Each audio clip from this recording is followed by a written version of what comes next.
कृष्णाय वासुदेवाय हरये परमात्मने प्रणतः क्लेशनाशाय गोविंदाय नमो नमः। ओम नमो भगवते वासुदेवाय। आप सभी का दिन मंगलमय हो। आइए अब सुनते हैं कार्तिक माह के शुक्ल पक्ष की प्रबोधिनी एकादशी अथवा देवउठनी एकादशी की व्रत कथा। धर्मराज युधिष्ठिर कहने लगे कि हे भगवान, मैंने कार्तिक कृष्ण एकादशी अर्थात रमा एकादशी का सविस्तार वर्णन सुना। अब आप कृपा करके मुझे कार्तिक माह के शुक्ल पक्ष की एकादशी के विषय में भी बतलाइए।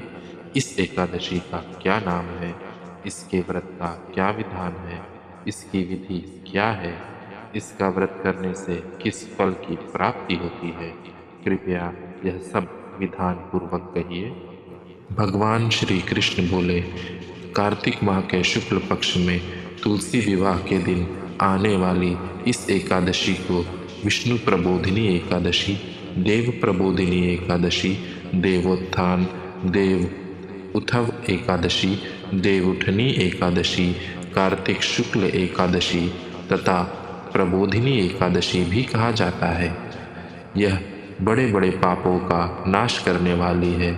इसका महात्म्य मैं तुमसे कहता हूँ, ध्यान पूर्वक सुनो। एक राजा के राज्य में सभी लोग एकादशी का व्रत रखते थे। प्रजा तथा नौकर चाकरों से लेकर पशुओं तक को एकादशी के दिन अन्न नहीं दिया जाता था। एक दिन किसी दूसरे राज्य का एक व्यक्ति राजा के पास आकर बोला, महाराज, कृपा करके मुझे नौकरी पर रख ले। तब राजा ने उसके सामने एक शर्त रखी कि ठीक है, रख लेते हैं, किंतु रोज तो तुम्हें खाने को सब कुछ मिलेगा, पर एकादशी को अन्न नहीं मिलेगा। उस व्यक्ति ने उस समय हाँ कर ली, पर एकादशी के दिन जब उसे फलाहार का सामान दिया गया तो वह राजा के सामने जाकर गिड़गिड़ाने लगा, महाराज, इससे मेरा पेट नहीं भरेगा, मैं भूखा ही मर जाऊंगा, मुझे अन्न दे दो। राजा ने उसे शर्त की बात याद दिलाई, पर वह अन्न छोड़ने को तैयार नहीं हुआ।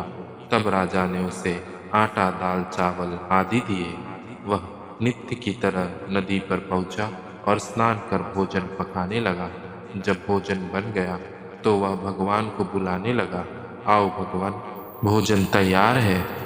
उसके बुलाने पर पीताम्बर धारण किए भगवान चतुर्भुज रूप में आ पहुँचे तथा प्रेम से उसके साथ भोजन करने लगे।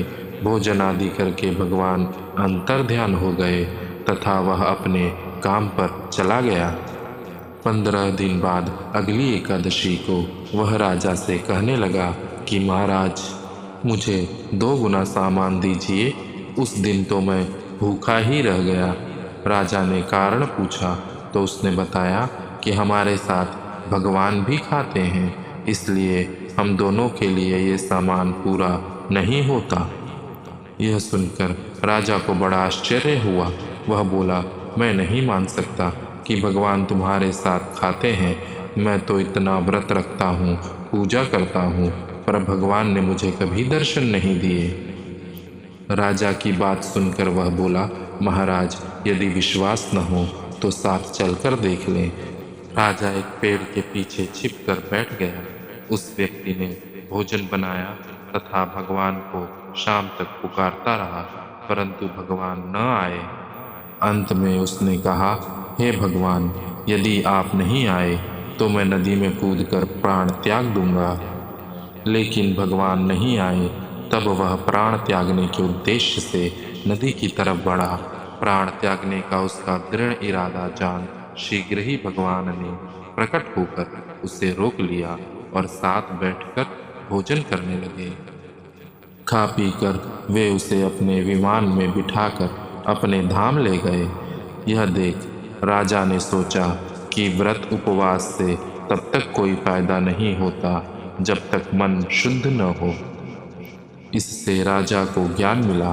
वह भी मन से व्रत उपवास करने लगा और अंत में स्वर्ग को प्राप्त हुआ। यह थी कार्तिक माह के शुक्ल पक्ष की एकादशी की व्रत कथा। ओम नमो भगवते वासुदेवाय।